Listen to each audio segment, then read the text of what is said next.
صباح الخير يا ابو الحاج بشندي يا احسن حلاق صحه في الناحيه كلها. صباح النور يا بدوي. ايه ابويا الحاج العمدي عايزك تمر عليه في دوار العموديه بعد ساعه. دي مش ممكن بقى. ليه؟ بقول لك مش ممكن. اصله بعتني يا اخويا الايام دي موسم، كل سنه وانت طيب. والشغل زي ما انت شايف اهو، صلاه النبي راس ورا راس ورا راس ورا راس. وشلها يا شيخه صلاح يا سكنه بلدنا. ايوه لكن ما لكنهاش زي ما بقول لك كده. انا بقى ما اقدرش اسيب الدكان دي، اهل البلد كلها بتيجي مولد الشيخه صباح. يا عم بشندي. ايه عم بشندي، الحقني لاجل المصطفى، الحقنا يغيثك. ايه العباره نفوس بتولد بدري كده. الحاصل. طب اعمل ايه انا دلوقتي بقى؟ يعني اقطع نفسي عشانكم يا بلد؟ ايه ما تضيعش وقت ما هو ايه دي والخلق دي كلها اعمل فيها ايه؟ يستنزاروا. إيه؟ ما احنا كلنا عارفين ان مفيش حكيم غيرك.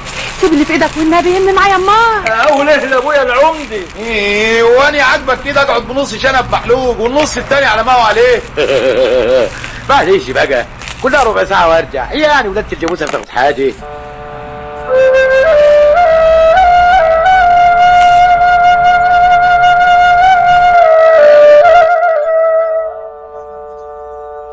صباح الخير يا صابر. صباح النور يا استاذ فتحي. الله، ده انت بخير وصحة وعافية اهو. ايوه بخير. اتفضل قهوه. لا انا بس كنت جاي اطمن عليك، اصلك بقالك اسبوعين ما بتجيش المدرسة. ايه ويجي المدرسه يعمل ايه يا سي فتحي افندي؟ يتعلم. ما خلاص بقى، فك الخط وقرا وكتب وبيعمل احسنها حسبه. عاوزين ايه احنا بقى يعني؟ لسه المشوار طويل. ايه وليه نطوله؟ على قد الامل بتاعنا. امل بايه بقى تاني؟ صلاة النبي صابر ممتاز في صنعته. يبقى تعالى انت بس يوم وخليه يدرج لك، وحياة النبي تدركته مع تلقاها في المنطق. يا سيدي ما قلناش حاجة، وده ماله ومال التعليم. يا سيدي هو يعني الواحد ب100 بال؟ ده على رأي المثل صاحب بالين كذاب و3 منافق. علشان كده كان لازم صابر يكمل دراسته. ايه بقى الحتة دي؟ يكمل دراسته؟ ايوه. ايه السنة دي الاعدادية وابنك متفوق وعايز يسبق زمايله كلهم، يبقى تقول له لا ليه؟ ايوه نقول له لا عشان مصلحتنا، عشان لقمة العيش اللي بنخرج بيها من الايام المفترجة دي ونعيش بيها انا واخواته وامه سنة بحالها. كان ممكن تبعته المدرسة بالنهار. ومين بقى يقعد في المحل لما اكون اني بشوف طلبات الزباين بره؟ مفيش فايدة. صابر، نعم. من بكرة تشد حيلك، احسن احنا سابقينك دلوقتي ب4 دروس، فاهم؟ حاضر ومتشكر.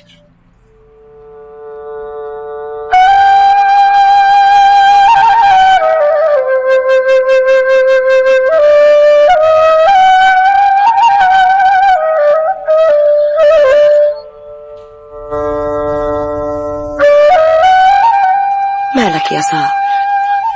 مهموم ليه يا ضناي؟ ماليش ياما، انا اللي بس مشغول شويه. ومشغول ليه يا حبيبي؟ ابويا تاني عايز يفتح لي دكان في الدار الجديده اللي بيبنيها الشيخ الشرقاوي. مبروك يا ابني. مبروك ايه يا اما؟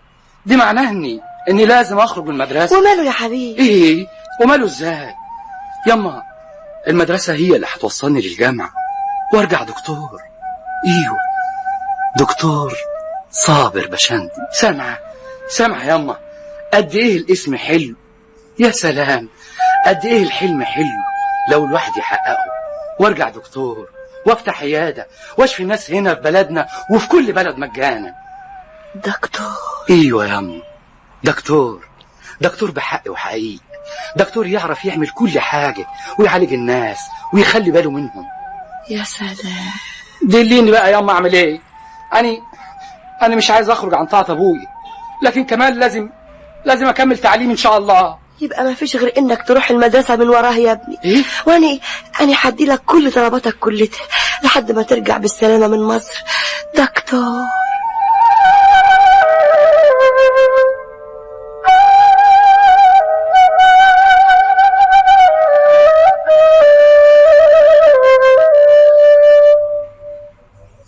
افهم بس ايه اللي انت عايزه؟ ابقى كويس. واحنا كده مش كويسين؟ لا انت بتعلي حسك عليا. حضرتك بتسألني وانا بجاوب. عاوز تطلع دكتور؟ هو يعني الدكتور ازيد مني في ايه؟ يعرف عني ايه؟ يعرف يعالج الناس. هو ايه ده؟ امال اللي انا بعمله ده ايه؟ انت ماشي بالبركه وواخد الحكايه شطاره وايه كمان يا اخويا؟ يغلط وراسي. يعني بلا خبره. المهم ان الدكتور بيبقى عارف شغلته كويس. وابوك ماله؟ قول لي بقى، الدكتور يقدر يولد بهايمهم؟ ايه يقدر يشفي العيال ولا يطهرها ولا يقدر يعمل حاجات كتير. والي ساعتها يبقى مركز ايه في البلد لما يكون فيه دكتور وقايم بالحاجات دي كلها ويولد ويطيب ويداوي؟ ابقى انا لازمتي ايه؟ مركز ايه في البلد؟ معرفش. حلاق وبس. ايوه ولا مين عارف، يمكن الدكتور كمان يمنعني احلق للناس. يابا فهمني. اخبارك ايه؟ بص لقدام. عايز ايه بالظبط؟ احنا مش هنفضل كده، لا مش هنفضل نشرب من الطرمبه، لا مش هنفضل على لمبه الجاز، لا. امال ايه يا صابر اصلك فجرت؟ صدقني يابا صدقني بس. ايه؟ الميه هتدخل البيوت في الحنفيات، والنور هيملى شوارع البلد، والعربيات والجرارات والمصانع، كل ده هيملى البلد. على مهلك على مهلك. يابا احنا خدنا كل ده في المدرسه، شفنا الامل ده وعشنا نستناه. كلام كتب. لا، كلام اهل العلم. اخلص يا دي، انت بترد عليا. طب قوم من وشي، قوم غور. طب يمين بالله العظيم 3 ايه؟ ما انت بتعشى معايا الليله دي.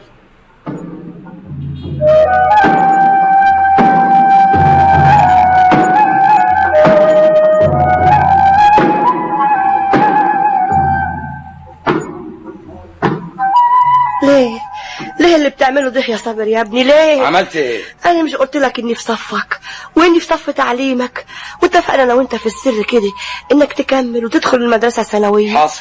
يبقى ليه المناقره مع ابوه؟ بنبهه لاخطائه وراجع معاه صنعته وافكره بالمستقبل. تفكروا يعني ايه بقى؟ يعني ابويا واللي زيه عايشين بعقليه زمان، عايشين بعقليه جدودي، لكن يما فيه بكره، وبكره جديد كمان، جديد لانج يما، غير القديم خالص. والله ما فاهمه لك حاجه يا ابني. انت المهم يا ضنايا، المهم تبقى دكتور وبس.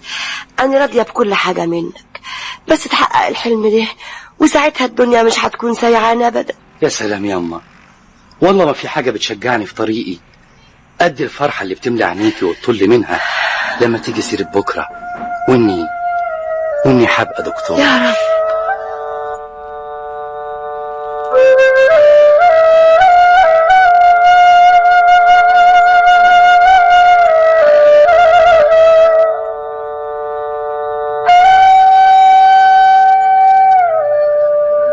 على فين يا جدع انت؟ الدنيا حر. تعالى نقعد جنب صابر شوية وهي تبقى طراوة.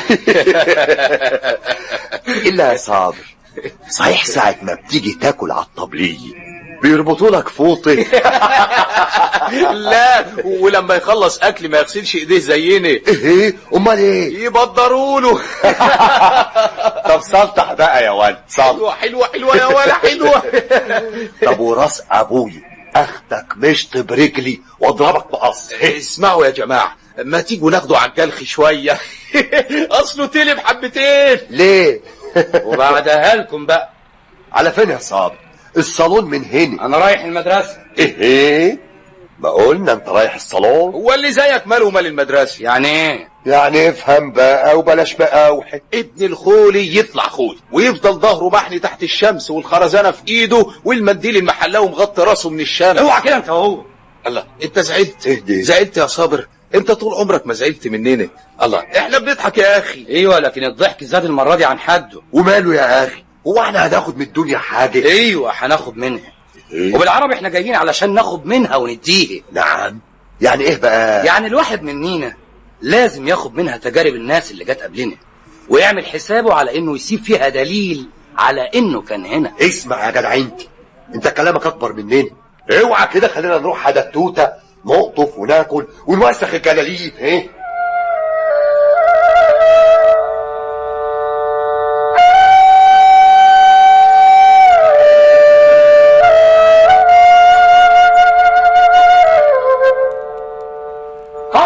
اما انا نجحت يا اما، نجحت. ألف مبروك يا ضناي، ألف مبروك يا حبيبي. وجبت مجموع كبير قوي يا اما، جبت مجموع 86% بحالهم. يقعد على مهلك عليا يا احسن، سلام. احسن عمال بتهزني كده. هو انا اصلا يا سلام يا كبرت؟ اما، ودي اشيلك من على الارض شيل. يعني انت يا صابر دلوقتي بقى معاك شهاده وهتبقى دكتور؟ دكتور ايه يا اما؟ لسه بدري. بدري؟ ايوه بدري يا اما، لكن الحمد لله اخدت الثانويه. خلاص.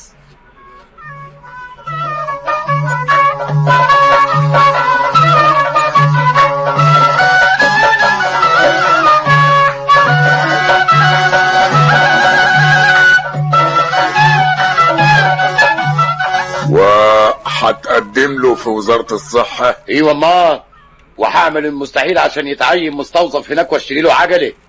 عجلة؟ ايوه امال، وينزل بيها البندر الصبح ويرجع بيها وكده ونفتح له محل. ما تجيب له موتوسيكل. موتوسيكل حته واحده يا شيخ البلد. اقل ما فيه. لا بقى، اصلي بقى هفتح له دكاني وهيبقى فيها كراسي جلد ومرايات بنور. ايوه ابنك ايده ما شاء الله حرير. لا وايه كمان هعمل له اوضتين على الدوار من بره. ليه ناوي تجوزه؟ يا ريت. ولقيت له عروسه؟ ايدي على كتفك يا شيخ الغفر، اهو برضه صابر ابنك. طبعا. طيب بقى حس كده يعني، ايه رايك لو يعني ناخد بنتك فتحيه؟ ايوه امال، وهي تملى علينا الدار وتخلي بالها منه، وهي صلاة النبي بتفك الخط هي كمان وتليق بافندي ولا يعني احنا مش قد المقام. ما تقولش كده يا حاج باشندي. مقامك محفوظ. وعلى العموم بلاش نربط كلام دلوقتي قبل ما نشور ونتشاور. واللي فيه الخير يقدمه ربنا.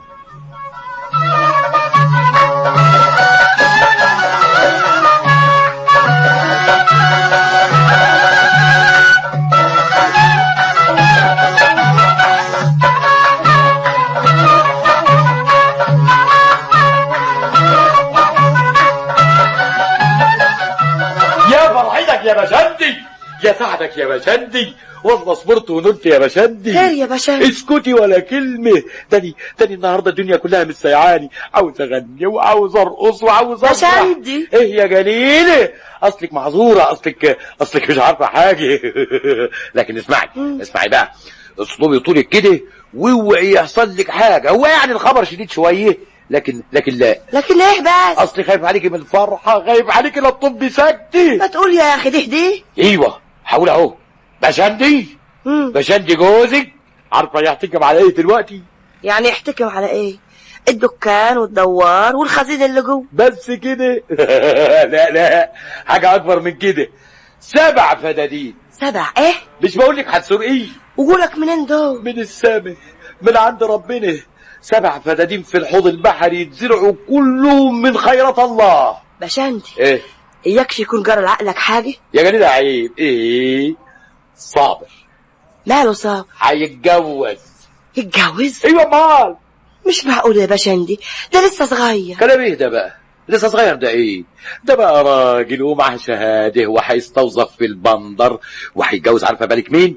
فتحيه بنت الشيخ الشرقاوي شيخ البلد. شيخ البلد؟ يا فرحتني. ولا صلاة النبي البنية تحتكم على 7 فدادين ورثهم عن امها الله يرحمها. ده بقى ايه غير اللي هينوبها من ابوها. طيب ده ابوها باشندي ايه؟ على مهلك شويه، الولد لسه صغير ما بلغش سن الجواز. ايه رأيك لو نأجل الحكاية دي لغاية ما الولد يكبر؟ يا اختي وطلي العروسة مننا.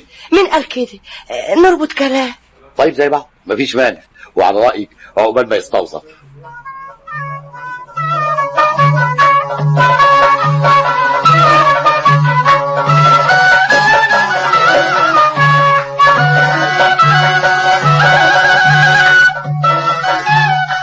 صباح الخير يا حاج باشندي. نعم. طب رد الصباح. ما يلزمش. معلش اسمع كلامي كويس، انا جاي لك علشان عارف ومش موافق. صابر ولد ممتاز. ايوه عارف. وممكن ينجح ويجيب مجموع كبير. برضه عارف. ممكن يدخل الجامعة. نعم اخويا. جامعة ده ايه؟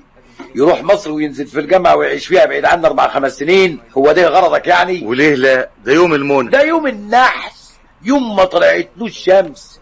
بقى يسيب الدكانة وشغله ويروح يقعد في مصر وادفع له مصاريف واكل وشرب ويلبس افندي. مش كده قصدك؟ وماله مش ابنك؟ اسمع بقى يا فتح افندي، بقول لك بالعربي اهو، انت مكبرها قوي في دماغ الاولاد كلها والرجاله كلها بتشتكي منك، ان كان عم مدول النجار ولا عم عبد العزيز البقال وابو رضوان صاحب وابور الطحين. بقى انت يا راجل انت عايز ولادنا كلها تتعلم وتهاجر من البلد ليه؟ هو انت حد موصيك تخربها؟ طب لما كل الولاد تتعلم وتدخل البتاعه دي اللي اسمها الجامعه، مين بقى يزرع ويقلع ومين يساعد الرجاله اللي كبرت في السن؟ ربك موجود ونعم بالله ما قلناش حاجه، لكن الواحد منا عاوز ابنه لا مؤاخذه ابنه يطلع من صلبه يطلع زيه. وليه ما يطلعش احسن؟ قصدك ايه؟ انت فاهم قصدي كويس. طب ويمين الله لو دخل الامتحان ما وقعد في بيتي تاني اهي، ويمين الله لا كنت طرده من ده.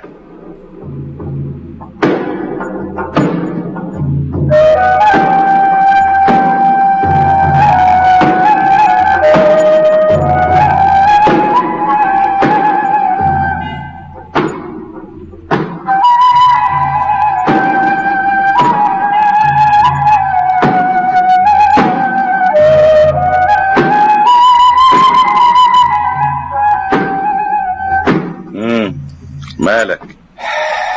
ابدا. ما بقيتش بتذاكر؟ اذاكر ازاي بس؟ هو اني لاقي حته انام فيها لما اذاكر فيها؟ وبعدين؟ مش عارف، كل اهل البلد ضدي، ابويا خلاهم ضدي، خايفين لاولادهم يقلدوني ويهجروا البلد. كل واحد يقول لي فاكر ابن مسعود الخولي اتعلم في مصر وحلف 1000 يمين ما يرجع البلد. مش راضي يسيب مصر وحياة مصر ودلعها. بيقول ان البلد فيها ايه؟